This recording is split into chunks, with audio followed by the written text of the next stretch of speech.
इंद सद्वंदियाणं तिहुअणहित मधुर विशद वक्काणं अंतातीद गुणाणं नमो जिणाणं जित भवाणं।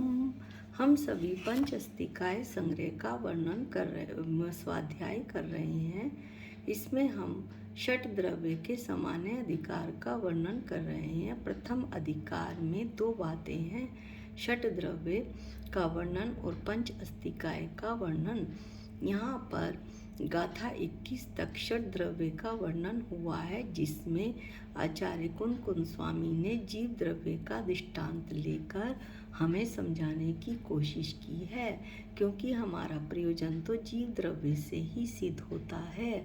जीव द्रव्य में श्रद्धा करने से ही हमें अपनी आत्मा में श्रद्धा होगी। मैं एक चेतन भगवान आत्मा हूँ, इसके अलावा मैं विश्व में कुछ भी नहीं हूँ। जीव द्रव्य को समझने से ही हमारे उद्देश्य की सिद्धि होगी, संसार मार्ग कटने का मार्ग प्राप्त होगा। तो पिछली गाथा 20 में ये बताया था कि सिद्ध पर्याय कहीं से भी असत उत्पाद नहीं है। क्योंकि जो संसारी जीव है, मनुष्य है, वही संसार की पर्याय को काटकर ज्ञानावरणी आदि कर्मों को 8 कर्मों को नष्ट करके सिद्ध पर्याय को प्राप्त करता है। जब जीव वही है जो संसार अवस्था में था और अब उसने सिद्ध पर्याय को प्राप्त किया है, तो फिर असत उत्पाद कैसा। गाथा 21 का हम पाठ करते हैं। एवं भावम भावम भावा भावम अभाव भावम च गुणपज्जये हिम सहितो संसरमाणो कुणदी जीवो। अन्व्यार्थ को हम प्राकृत में लेसने की कोशिश कर रहे हैं और जो कात्यों पढ़ेंगे। एवं इस प्रकार गुण पज्जाए हिम गुण पर्यायों सहित जीवो जीव संसर माणो संसरण करता हुआ भावम भाव अभावम अभाव भावा भावम भावा भाव च और अभाव भावम अभाव भाव को कुणदी करता है। कुणदी यानी करता है। इसे हम सिंपल तरीके से पढ़ते हैं। इस प्रकार जो जीव गुण पर्यायों सहित है, क्योंकि जीव एक द्रव्य है और गुण पर्यायों का समूह द्रव्य कहलाता है, तो ये जीव संसरण करता हुआ, संसरण यानी संसार में घूमता हुआ, 4 पर्याय 84 लाख योनियों में घूमता हुआ भाव करता है, अभाव करता है, भावाभाव करता है और अभाव भाव को करता है। अब ये कैसे करता है, इसे अमरचंद आचार्य जी भगवंत ने टीका में बहुत सुंदर तरीके से खुलासा किया है, एक एक बात को स्पष्ट कर दिया है। टीका पाठ करते हैं। यह जीव का उत्पाद व सत विनाश और असत उत्पाद का कर्तृत्व होने की सिद्धि रूप उपसंहार है। यहाँ पर यह बतलाया गया है कि यह जीव को, यह इस गाथा में यह बतलाया है कि यह जो जीव द्रव्य है, जीव द्रव्य ही नहीं, ये सभी द्रव्यों के लिए आया है। मैंने बतलाया कि हमारा प्रयोजन केवल जीव द्रव्य से है, इसलिए आचार्य ने जीव का दृष्टांत लेकर जीव पर ही सारी बातें घटा दी हैं। जीव उत्पाद को करता है, जीव व्यय को करता है, जीव सत का विनाश करता है, जीव असत का उत्पाद करता है और उसके होने की सिद्धि रूप, उसके होने की कैसे उस बात सिद्ध होती है, उसका यहाँ पर उपसंहार है, यानी यहाँ पर गाथा का सार दिया गया है। अब ये 4 बातें हुई, उत्पाद व सत विनाश और असत उत्पाद। एक एक करके हम इन्हें पढ़ते हैं और फिर इनका विश्लेषण करते हैं। द्रव्य वास्तव में सर्वदा अविनिष्ट और अनुत्पन्न आगम में कहा है। इसलिए जीव द्रव्य को द्रव्य रूप से नित्यपना कहा गया है। ये क्या कह दिया आचार्य ने? अभी तो जीव कर्ता बता रहे थे आचार्य कि उत्पाद व सत विनाश असत उत्पाद का करता है। ये पंक्ति क्या लिख दी आचार्य ने? हमें तो ये बात समझ में नहीं आई, लेकिन फिर से हम इसको जरा ध्यान से पढ़ते हैं। द्रव्य वास्तव में तो सर्वदा हमेशा ही सच्चाई तो ये है कि वो ना नाश होता है ना उत्पन्न होता है। ऐसा किसने कहा? ऐसा आगम में कहा। आगम क्या है? आप्त की वाणी है, जिन वाणी है। इसलिए जीव द्रव्य को द्रव्य रूप से यानी द्रव्य आर्थिक न से दो न हैं। न बहुत सारे हैं, लेकिन यहाँ पर दो न का प्रयोग होगा, द्रव्य आर्थिक न और पर्याय आर्थिक न।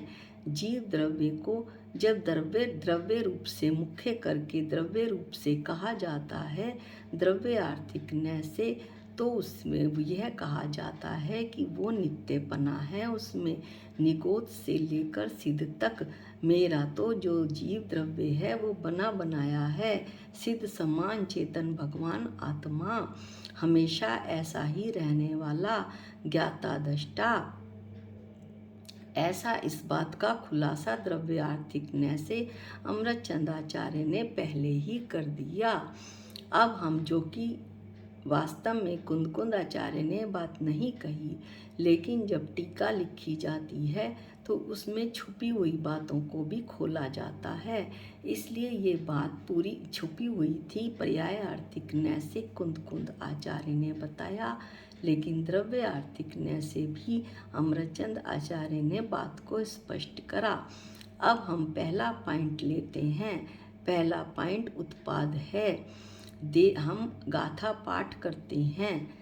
देव पहला पॉइंट देव आदि पर्याय रूप से उत्पन्न होता है, इसलिए उसी को जीव द्रव्य को ही भाव का उत्पाद का कर्तृत्व कहा गया है।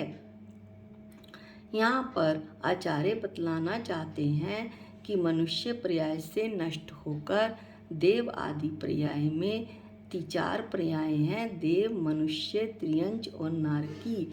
तो मनुष्य पर्याय से मान लो जीव नष्ट हुआ, जीव द्रव्य, और वो देव नारकी त्रियंच किसी पर्याय में उत्पन्न हुआ, तो उसमें ये जीव द्रव्य ही उत्पन्न हुआ।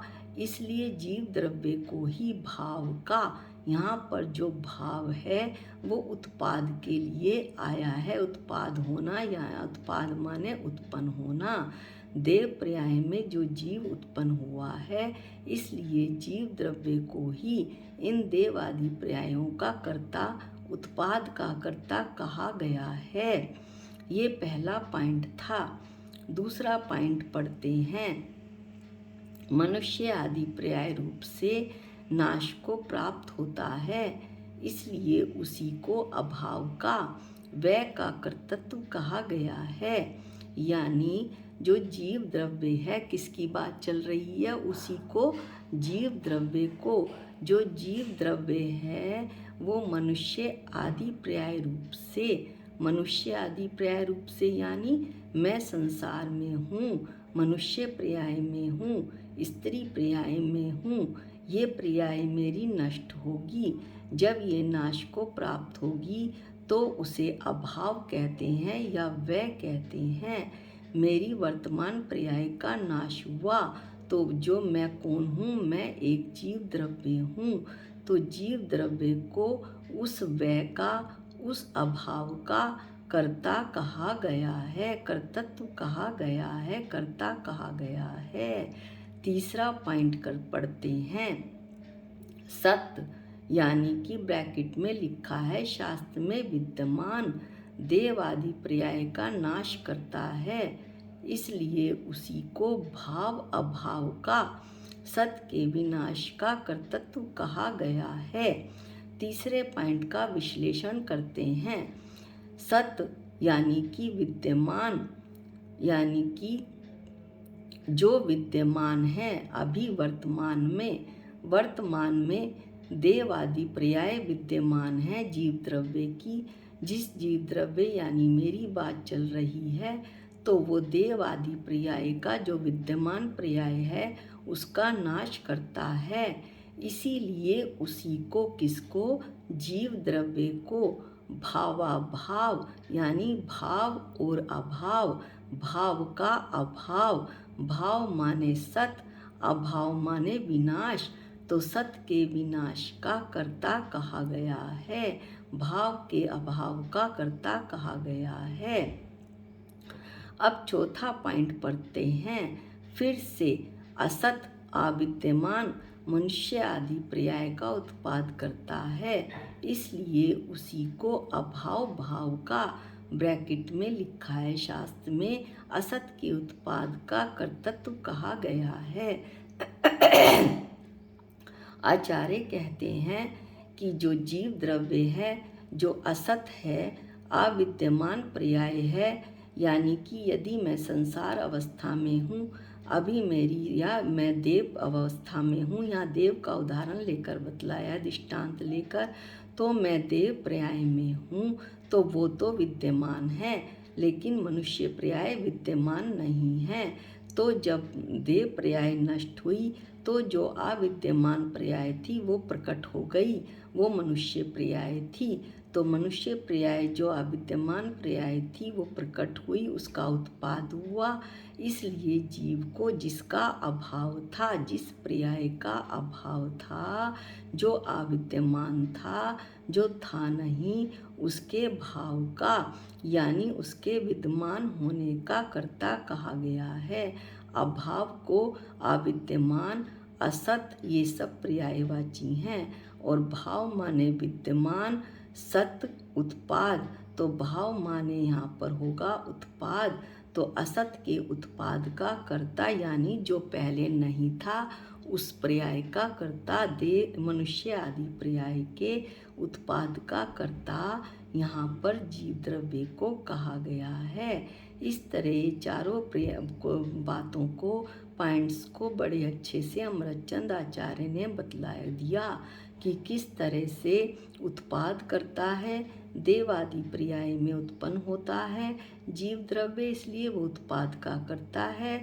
मनुष्य आदि पर्याय को नष्ट करता है, इसलिए वो मनुष्य आदि पर्याय के व्यय का करता है। सत का विनाश करता है, जो पर्याय विद्यमान है उसे उपलब्ध है उसका नाश करता है। नाम कर्म के उदय खत्म हुआ, पर्याय जो विद्यमान थी वो नाश हुई, तो वो सत का विनाश का करता है। और जो अविद्यमान है, वर्तमान में विद्यमान नहीं है, ऐसे उत्पाद का, देवादि पर्याय के उत्पाद का, या देव आदि पर्याय को यदि नष्ट करता है तो मनुष्य आदि पर्याय के उत्पाद का कर्ता होता है। इसलिए ये सब बातें कौन से नय से बताई जा रही हैं, ये चारों पॉइंट पर्याय आर्थिक नय से बताए गए हैं। अभी आचार्य इतना कहकर बस नहीं हुए, वो तो पूरी गाथा को ही समझाएंगे। यह सब जो प्रोक्त बातें बताई गई हैं वो निर्वध हैं। निर्वध माने निर्दोष, दोष रहित, निर्बाध, जिसमें बाधा नहीं है, अविरुद्ध यानी विरोध रहित हैं, किसी बात का विरोध नहीं है। क्योंकि यहाँ पर दो चीज़ें हैं, द्रव्य और पर्याय, एक की गौणता कर ली है, दूसरे की मुख्यता कर ली है। एक को पीछे कर लिया है, दूसरे को आगे कर लिया है।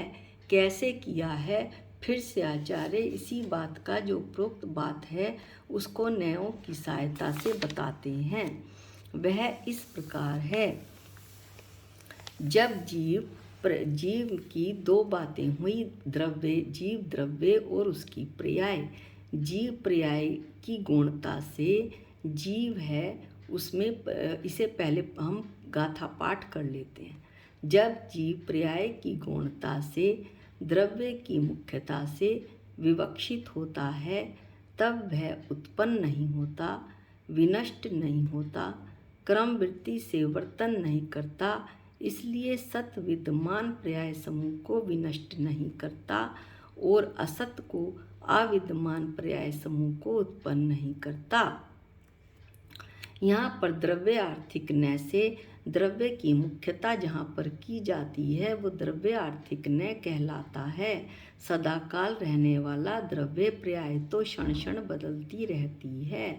तो ये जो चारों पॉइंट हमने ऊपर पढ़े उनका विवरण विश्लेषण आचार्य द्रव्य आर्थिक न की सहायता से करते हैं कि जब जीव के पर्याय की गौणता पर्याय को पीछे रखा गया है, द्रव्य की मुख्यता द्रव्य को आगे कर दिया गया है, यानी द्रव्य आर्थिक न से विवक्षित कथन किया जा रहा है। क्या कथन किया जा रहा है, आचार्य क्या समझाना चाहते हैं द्रव्य आर्थिक न से, तो वो बताना चाहते हैं। पहले पॉइंट में कहते हैं कि जीव द्रव्य कभी भी उत्पन्न नहीं होता है। दूसरे पॉइंट में बताते हैं कि जीव द्रव्य कभी भी नष्ट नहीं होता है, अनादि से अनंत काल तक ऐसे ही रहने वाला है, ना कोई उसका उत्पन्न हुआ ना नष्ट हुआ, वो तो ज्ञाता दृष्टा एक रूप स्वभावी है। अब तीसरा पॉइंट आचार्य बताते हैं कि कर्म वृत्ति से वर्तन नहीं करता, अर्थात जीव द्रव्य कर्म रूप परिणमन नहीं करता।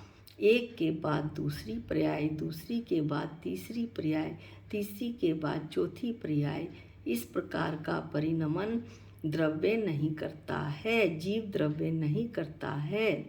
यहाँ पर जीव द्रव्य को ही लिया जा रहा है, इसलिए उसके साथ सत विद्यमान जो पर्याय विद्यमान है, मान लीजिए देव आदि या मनुष्य पर्याय विद्यमान है संसार अवस्था में, तो उस पर्याय को जीव द्रव्य नष्ट नहीं करता है, यानी वह उसके होने का कर्ता नहीं है। मनुष्य आदि पर्याय होने का कर्ता नहीं है, क्योंकि ना तो उसे नष्ट कर सकता है ना उसे उत्पन्न कर सकता है। इसी तरह आगे चौथा पॉइंट पढ़ते हैं। असत को, असत यानी जो अविद्यमान है, ऐसी पर्याय समूह को उत्पन्न नहीं करता। या असत को यानी असत को बतलाया था कि अविद्यमान, जो अविद्यमान है, जो अभी है ही नहीं, मनुष्य से देव पर्याय में जाएगा या देव से मनुष्य पर्याय में जीव द्रव्य आएगा, तो जो विद्यमान नहीं है ऐसी मनुष्य पर्याय, ऐसी जो मनुष्य त्रिअंच नारकी देव एक पर्याय से प्राप्त है, तीन पर्याय समूह में से कोई भी पर्याय को वो स्वयं उत्पन्न नहीं करता है।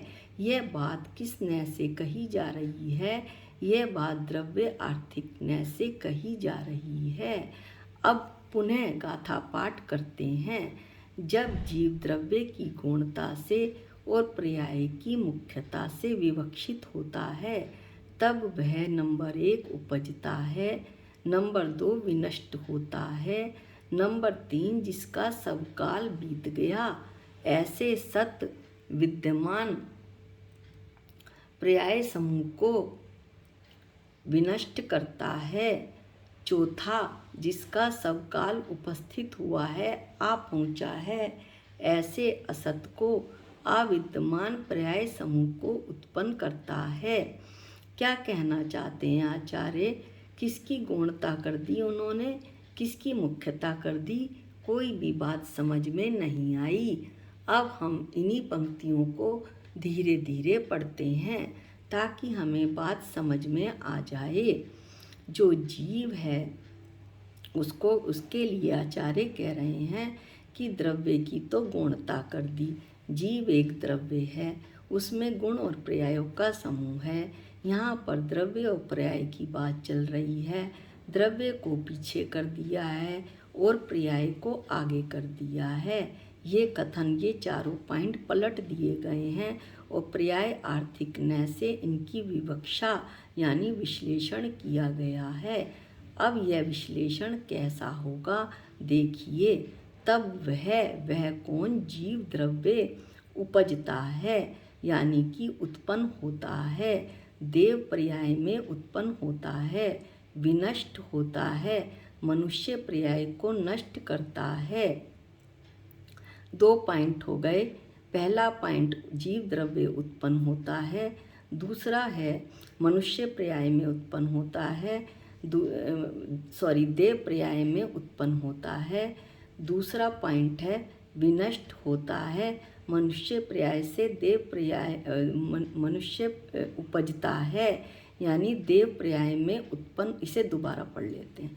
पहला पॉइंट है उपजता है, देव पर्याय में उत्पन्न होता है, वो उत्पाद करता है।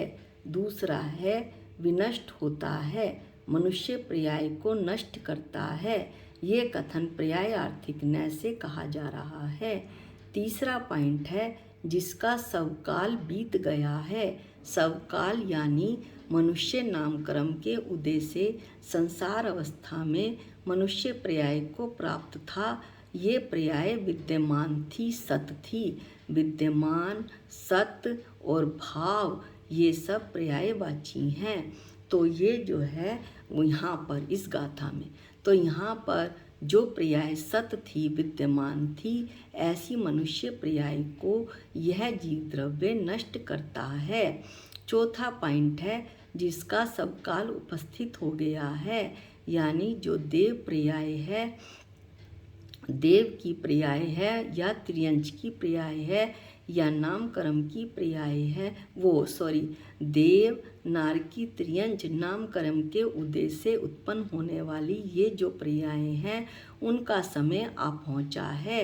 इन पर्यायों में से किसी एक ही पर्याय में मनुष्य जा सकता है, तो वो देव पर्याय में जाता है, तो वो पर्याय उसका समय आ पहुँचा है नामकर्म के उदय के कारण।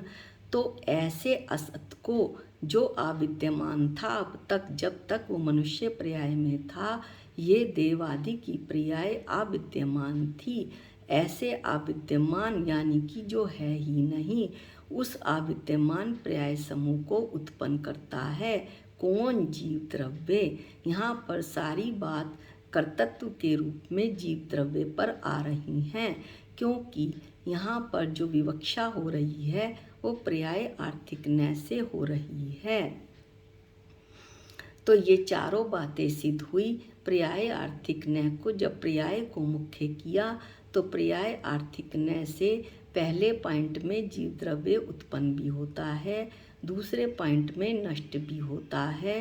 नामकर्म का उदय खत्म हो जाने पर वो जो जिस पर्याय में था, मान लो मनुष्य पर्याय में था, उसको नष्ट भी करता है। चौथे पॉइंट में नामकर्म का उदय आ जाने पर, देव नामकर्म का उदय आ जाने पर, सब काल उपस्थित हो जाने पर उस पर्याय को वो उत्पन्न भी करता है। ऐसे असत को जो कि अविद्यमान था उसे उत्पन्न भी करता है। ये सब पर्याय आर्थिक न्याय से जीव द्रव्य के लिए बात कही गई है। अब आचार्य आगे कहना चाहते हैं कि यह प्रसाद वास्तव में अनेकांतवाद का है, कि ऐसा विरोध भी सचमुच विरोध नहीं है। इस लाइन का हम थोड़ा सा खुलासा करते हैं। यह अनेकांत की सिद्धि है। यहाँ पर अनेकांत की सिद्धि हो रही है, अनेकांतवाद की सिद्धि हो रही है। ये अनेकांत क्या है? अनेकांत वस्तु होती है, वो अनेक धर्मों वाली होती है और उसमें परस्पर विरोधी धर्म होते हैं। प्रत्येक वस्तु में, केवल जीव द्रव्य में नहीं, विश्व की प्रत्येक वस्तु में परस्पर विरोधी धर्म होते हैं। वो नित्य भी है, अनित्य भी है, एक भी है, अनेक भी है, इस तरह से। और जो अनेकांत को कहे यानी उस वस्तु को बताए, उसे अनेकांतवाद कहते हैं। और अनेकांतवाद का ही दूसरा नाम स्यादवाद भी है। ये एक दूसरे के पर्यायवाची हैं। अनेकांत वस्तु में होता है, वस्तु अनेकांत होती है, और जो वाचन होता है, वाणी होती है, वो अनेकांतवाद होती है, स्यादवाद होती है, जिससे उस वस्तु को बताया जा रहा है। इसका एक और शब्द इसे कहते हैं अनेकांत को। अनेकांत यानी वाच्य, और अनेकांतवाद और स्यादवाद यानी वाचक।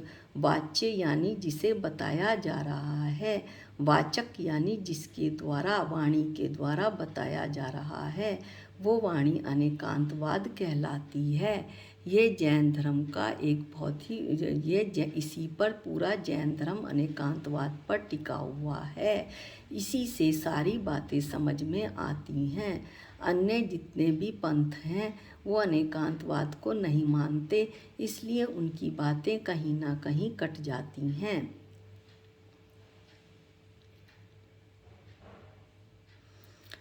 इस प्रकार हमें इस गाथा में क्या समझ में आया?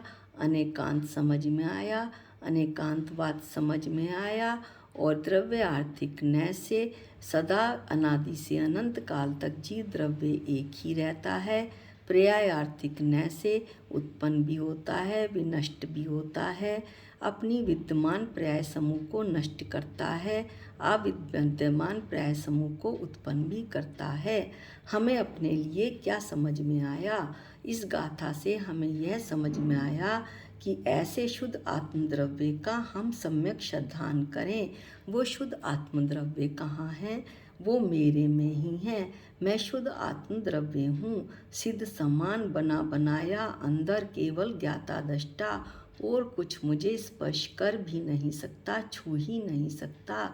ऐसे शुद्ध आत्मद्रव्य का हम सम्यक श्रद्धान करें, ज्ञान करें, अनुभव करें, ध्यान करें, जैसे भी हो उस तरह करें, ताकि फिर विभाव रूप हम परिणमन ना कर सकें। विभाव रूप यानी हम मनुष्य त्रियंच नारकी देव में उत्पन्न ना हो सकें, हम संसार मार्ग से मोक्ष मार्ग की तरफ मुड़ें। यही इस गाथा का सार है और यही इस गाथा का संदेश है। गाथा को बड़े ध्यान से सुनिएगा। शास्त्र लेकर सुनेंगे तो गाथा बहुत ही आनंददायक और आत्मा को आनंद से भरने वाली है। आचार्यों ने इतने हजारों साल पहले ये क्या लिख दिया कि आज जब पढ़ते हैं तो हमारी आत्मा अपने स्वभाव के कारण अपनी स्वाभावी बातें सुनकर, जो उसकी स्वभाव की बातें हैं, आनंद से भर जाती है। यहाँ पर हम इस गाथा 21 का समापन करते हैं और गाथा 22 का अध्ययन हम अगले वीडियो में करेंगे। निज निधि निज में बताई, ये अनंत उपकार है, इसके लिए जिन वाणी माँ को वंदनानंत बार है, वंदनानंत बार है। सबको जय जिनेंद्र।